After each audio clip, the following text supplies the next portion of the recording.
5 ওয়াক্ত নামাজ ফরজ হওয়ার পরে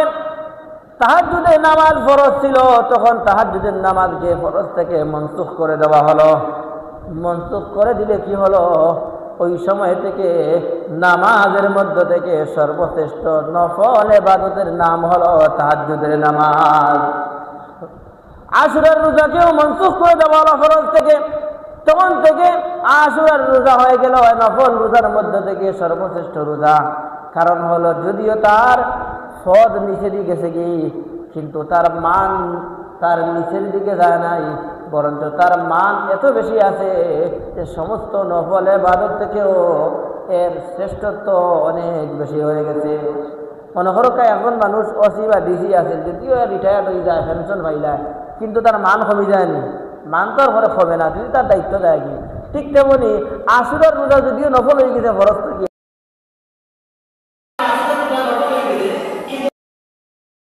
এত বেশি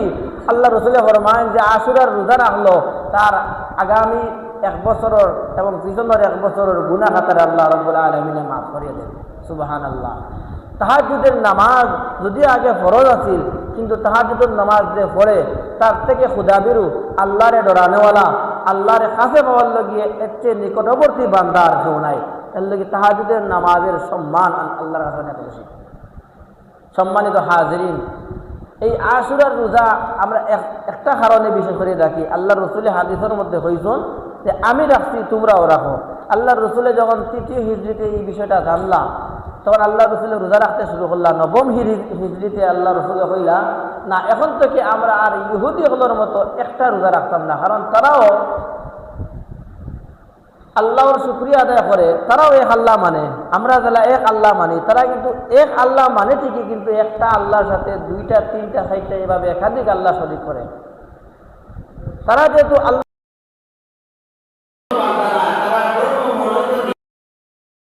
ধর্ম না, এখন তারা যেভাবে ইবাদত করে ওইভাবে ইবাদত করলে তো তাদের দিন মানা হয়ে যায়। তাদের মতো দিন আর মানতাম না। 9ম হিজরিতে আল্লাহ রসুল সাল্লাল্লাহু আলাইহি ওয়াসাল্লামের ঘোষণা করলাম যে আমি রসুলে কইলাম যে আগামী বছর যদি আমি জীবিত থাকি তাহলে আশুরার রোজা আমি 2টা রাখবো। 10 তারিখের রোজার সাথে 11 তারিখ অথবা 9 তারিখের রোজা, যে কোনো একটা রোজার সাথে এড করিয়া রোজা রাখবো, কারণ একটু ডিফারেন্স রাখার লগে ইহুদি হলর থাকে। আমরাও আল্লাহ রসুলের কইলা তোমাদের থেকে মুসা আলাইহিস সালামের অধিক নিকটের মানুষ হইলাম যে আমি। মুসা আলাইহিস সালাম একজন নবী এবং রসুল, আর আমাদের নবী এবং নবী এবং রসুল, তবে মুসা আলাইহিস সালাম থেকে অনেক বেশি আমাদের নবীর মান সম্মান। তো নবী তো নবীর লোকই তাআল্লুক সম্পর্ক থাকবো। আল্লাহ রসুলের ফরমাইন তোমরা যতটুকু ইহুদি হলে মুসা আলাইহিস সালামরে চিনো, ও বনি ইসরাঈল হল তোমরা যত মুসা আলাইহিস সালামরে যত বেশি চিনো, এর থেকে বেশি তাআল্লুক এবং সম্পর্ক এবং বেশি চিনি আমি রসুলে লাগে। আমি রসুলে অনুসরণ করলাম মুসা আলাইহিস সালামের এই রোজা রাখাটারে, যে ফেরাউন থেকে তিনি মুক্তি পাইছিলেন, এই অনুসরণ করিয়া রোজা রাখলাম। এবং কিয়ামত যেহেতু এই দিনে সংঘটিত হইব, আর অলৌকিক ঘটনা ফল ঘটছে, সব কিছুর বিভক্ত কিবা আসবার লগি এবং আল্লাহর নিয়ামতের শুকরিয়া আদায় করবার লগিয়া আমি রসুলেও রোজা রাখলাম এই দিনও, তবে একটা না 2টা। আল্লাহ রসুল এই জন্য রোজা রাখতেন। আশুরার গুরুত্ব, মুহররমের 10 তারিখের গুরুত্ব এই কারণেই অতি বৃদ্ধি পেয়েছে। হাদিসের মধ্যে এইভাবে এসেছে, কোরআনের আয়াত পড়েছিলাম, কোরআনের আয়াতের মধ্যে আমার আল্লাহ রাব্বুল আলামিন আশুরার দিনের কথা উল্লেখ করে মর্যাদা দিয়েছেন, গত সপ্তাহে বলেছিলাম। কিন্তু কোরআন এবং হাদিসের মধ্যে কারবালার ইতিহাসটি নেই। ভাইবা হুজুর, কারবালার ইতিহাসটা কত গুরুত্বপূর্ণ শুনি। কারবালা কোরআনও না এখানে, আর হাদিসও না এখানে। আচ্ছা হোক, আসলে কি হইতো? কারবালা সংগঠিত হইছে আল্লাহ রসুলের ইন্তেকালের 61 বছর পরে। আর হাদিস তো তারে হয় যেটা আল্লাহর রসুলের মুখ দিয়া কইছেন এবং কালচারে দেখাইছেন, এর নাম হাদিস না নি। কারবালা এটা তো আল্লাহ রসুলের ইন্তেকালের 61 বছর পরে, তো এবার হাদিস হইতো গিলা আবার কোনো কথা নেই। আল্লাহ রসুলের ইন্তেকাল ওফাত হইছেন, হাদিসের দরজা অনেক বন্ধ। আল্লাহ রসুলের ইন্তেকাল হয়েছে, আসমান থেকে কোরআন শরীফ নাজিল হওয়া বন্ধ। তাহলে কোরআনও আবার কথা নাই, হাদিসও আবার কথা নাই। কিন্তু ইতিহাস থেকে আমরা কারবালার ইতিহাস জানছি, মর্মান্তিক ইতিহাস, যা নিয়ে বড় কষ্ট লাগে। কারবালার ইতিহাস কি?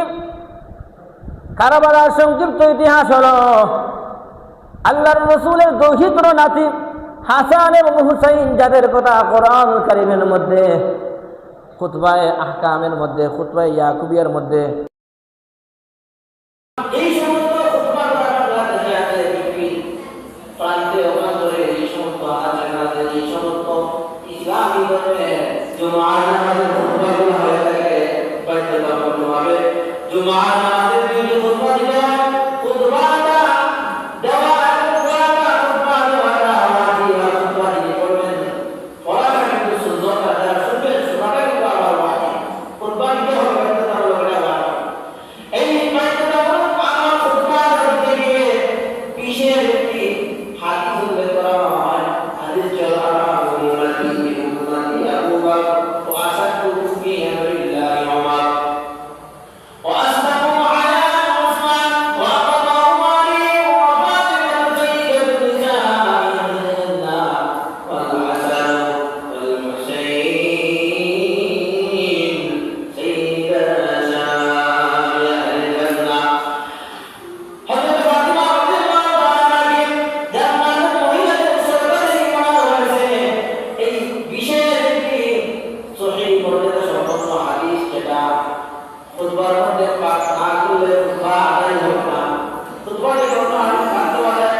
আপনার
ফরমায়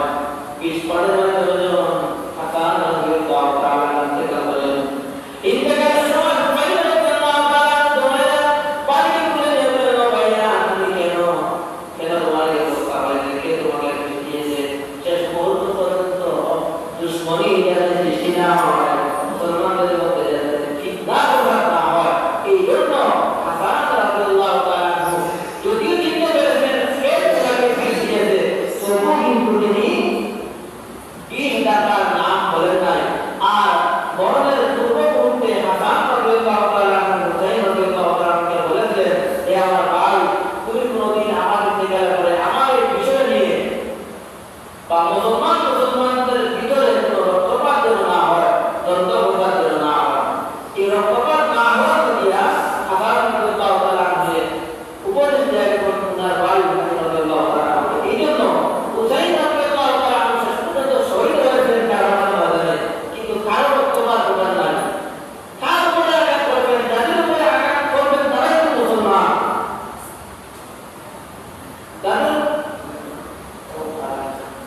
যারা উপরে আঘাত করা হইব ইয়াজিদের বাহিনী এরা যদিও নামে মুসলমান কিন্তু এরা তো মুনাফিক কিন্তু যখন তারা সমাজের মুনাফিক না করে মুসলমান মনে হবে আঘাত করছেন না হুসাইন রাদিয়াল্লাহু তাআলা এই উপদেশটা আমি হাসান রাদিয়াল্লাহু তাআলা তুমি কারো উপরে আঘাত করবে না রক্তপাত করবে না এই ঘটনাটিয়া শেষ পর্যন্ত হুসাইন রাদিয়াল্লাহু তাআলা ইয়াজিদের বাহিনীর উপরে আক্রমণ করে নাই এমন মনোমানসিকতা নিয়ে তিনি মক্কা থেকে কুফা করতে যান নাই হুসাইন রাদিয়াল্লাহু তাআলা একবার সাধারণ একটা মানসিকতা একবার হয়ে গেল হুসাইন রাদিয়াল্লাহু তাআলা কুফা যাওয়ার আগে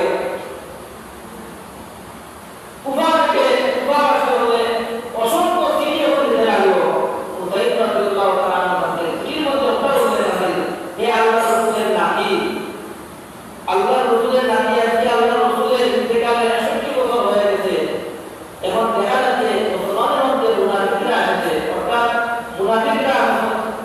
দিন ও ইসলামের ক্ষতি করতেছে ইয়াজিদের বাহিনী আমাদের কুফা করতেছে দখল করতেছে অত্যাচার করতেছে শাম এবং সিরিয়া দামেস্ক ওই সমস্ত শহরগুলো তারা রাজত্ব করতেছে যেগুলো কিন্তু আপনাদের রাজত্ব করার কথা অর্থাৎ আমরা কিন্তু এখানে ইয়াজিদকে আমরা চাই না আমরা আপনাকে চাই আপনি আসেন আমাদের নেতৃত্ব দেন আমরা আপনার সাথে আছি এইভাবে বিভিন্ন বিষয় নিয়ে উদ্দেশ্য কিন্তু এটাই যে আপনি কুফার মধ্যে আসেন আপনাকে আমরা খলিফা মানি আপনাকে আমরা সর্দার মানি আর আপনি মাআবিয়া ইয়াজিদ অর্থাৎ মাআবিয়া রাদিয়াল্লাহু তাআলা সর্দার ইয়াজিদের বিরুদ্ধে যখন করে সে দুর্পূর্বক কিন্তু ক্ষমতা ছিনিয়ে নিয়েছে সেটা আমরা সহ্য করতে পারছি না এই স্ত্রী যখন মুসলমান থেকে কুফা থেকে আসলো হুসাইন রাদিয়াল্লাহু তাআলা চিন্তা করলাম কোন মুসলমানদের শরীয়তের কাছে বিশিষ্টতা আছে তারা আমার শক্তিটা অবস্থায় আমার ক্ষমতাটা অবস্থায় আমার এই যে কথা বলার এবং আমার গুণাগুণ সাহিত্যটার অবস্থা তারা বিশিষ্টতা এবং তারা শরীয়তের করে মুসলমানদের অত্যাচার করে আর দুর্পূর্বক দখল করে এরা যে আমি রাষ্ট্র দিতে পারি না এবং বহু প্রকারের দুর্ঘটনা চাইব যে রাজা ছেলে রাজা বাদশাহ ছেলে বাদশাহ বীর ছেলে বীর নবীর ছেলে নবী যেটা কথা আছে পাক বেমানার সরকারের মধ্যে এই প্রকার দুর্ঘটনা থেকে হুসাইন রাদিয়াল্লাহু তাআলা কারবালার ময়দানে শহীদ হয়ে বিরুদ্ধাচরণ করা হারুনকে আল্লাহ রাসূল সাল্লাল্লাহু আলাইহি ওয়াসাল্লাম যখন দুনিয়া থেকে ইন্তেকাল করেন তখন আল্লাহ রাসূলের রিলেশন আগে বিষয় আগে ওয়াজ করে বলেছি আল্লাহ রাসূলের রিলেশনটা দিলেন না তার কাজ বাহির ইব্রাহিম পারা সেটা দিয়ে কাউকে দিয়া দুনিয়া থেকে আগে না কারণ আল্লাহ রাসূলের আখাতাম নবিয়্যিন লা নবিয়্যা বাদি আর কোরআনের মধ্যে আছে ফাখাতাম নবিয়্যিন দুর্গা হচ্ছে এই নবী শেষ নবী আমি শেষ নবী শেষ নবী দিকে গেল শেষ নবীর সন্তানের তাহলে রাজা নবী দাবি করতে পারবে আল্লাহ রাসূলের ছেলেটা বলে আল্লাহ তাআলা নিজে রাখেন না যে আল্লাহ রাসূলের জ্ঞানে না যে যোগ্য পারে না মানে যোগ্য যে না হয় যোগ্য পারে না হয় যারা থেকে কথা বলতেছে নবী ছেলে নবী ওলি ছেলে ওলি বাদশা ছেলে বাদশা রাজা ছেলে রাজা এই কথা বলতে গিয়া হযরত হুসাইন রাদিয়াল্লাহু তাআলা আল্লাহ রাসূলের ইন্তেকালের 61 বছর পরে কায়রো বিরুদ্ধে যখন করতে ইয়াজিদ দিয়ে মাআবিয়া রাদিয়াল্লাহু তাআলা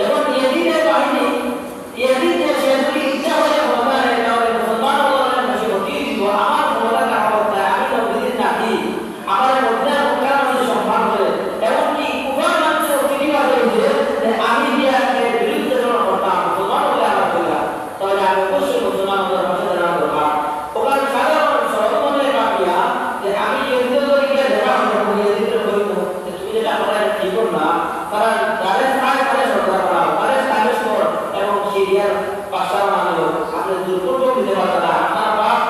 মাফিয়া দিতে গেলে মাফিয়া আপনার বাবা দিতে গেলে খুবই সমস্যা দিতে পড়ছে এটা হতেই পারতো কি আর এবং যদি পাতা আছে তাহলে তাই তলোয়ারকে মোকাবেলা করবা এই জন্য তার দিয়েছিলেন তবে যুদ্ধ অনেক বেশি ইচ্ছা ছিল না তার কারণে হতে হুসাইন রাদিয়াল্লাহু তাআলা কুরবান দেওয়ার সময় 40 জন পুরুষ নিজন আর 40 জন পুরুষ আর 32 জন নারী এবং শিশু নিজন কিন্তু যুদ্ধ ক্ষেত্রে নারী এবং শিশু দেওয়া হয় না এখানে নারী এবং শিশু মানে দিত যে আমি যুদ্ধ করার ইচ্ছা এই জন্য আল্লাহ বলেন যদি সময় থাকে ইনশাআল্লাহ আল্লাহ নির্বাচনের সময় হয় তাহলে আগামী সপ্তাহে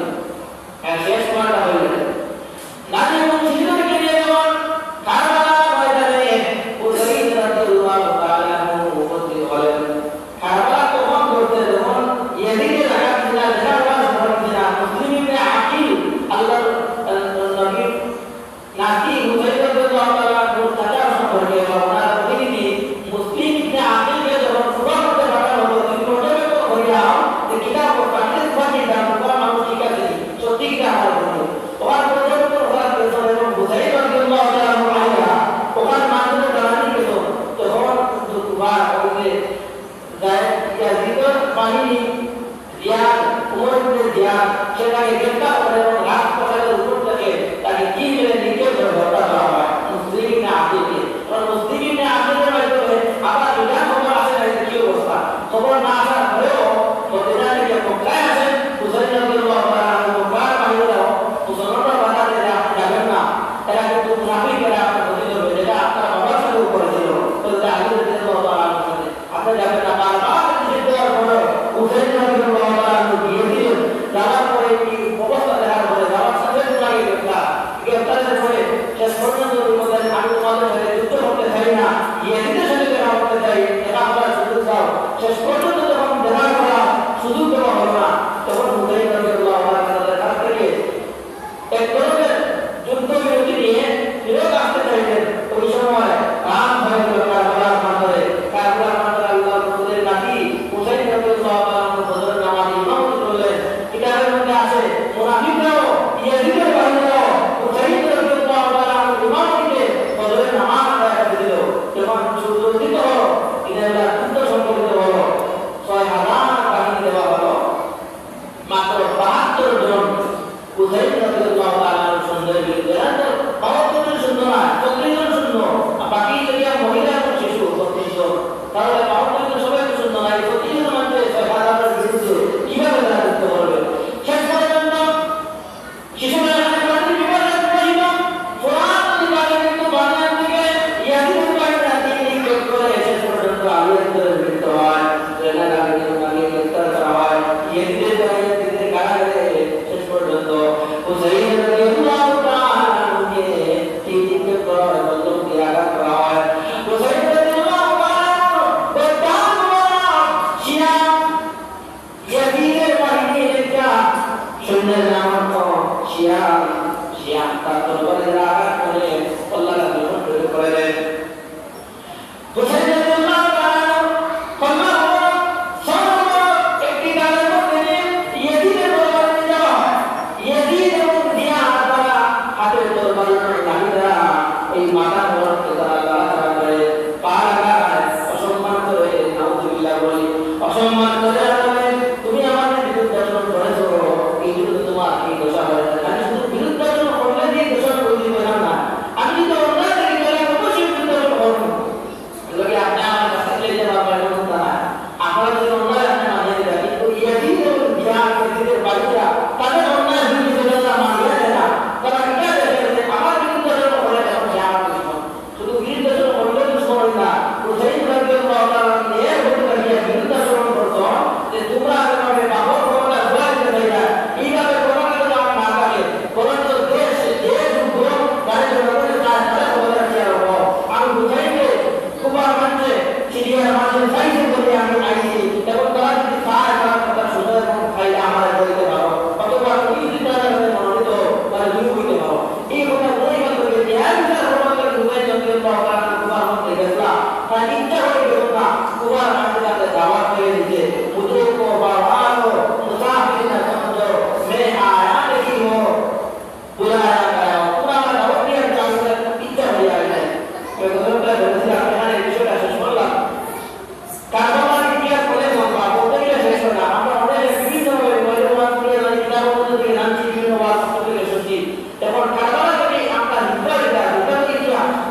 والصلاة والسلام على سيد المرسلين وعلى آله وأصحابه أجمعين.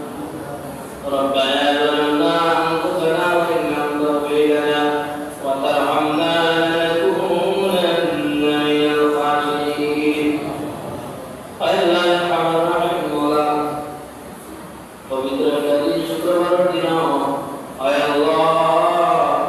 আসরের দিন আমরা গুনাহগার রব্বুল আলামিন তোমার কথা করতে দাও। আয় আল্লাহ রব্বুল আলামিন তোমার হাবিবের তৌহিদরা মাতার কোথায় সংক্ষিপ্ত করে নিয়ে আসো। আয় রব্বুল আলামিন মোলা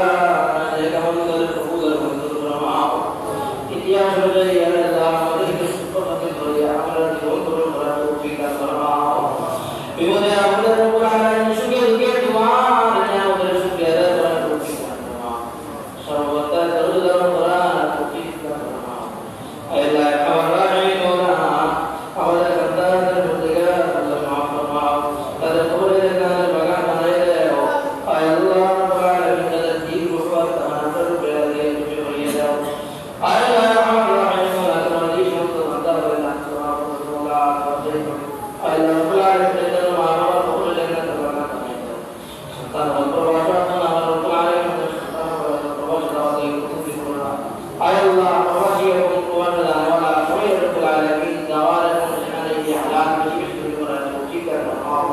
আল্লাহ আমরা যে দিকে আপনাদের এরকম সব জায়গায় আমরা দিকে যাই তোমাদের হাতে করুন। ওয়া সাল্লাল্লাহু তাআলা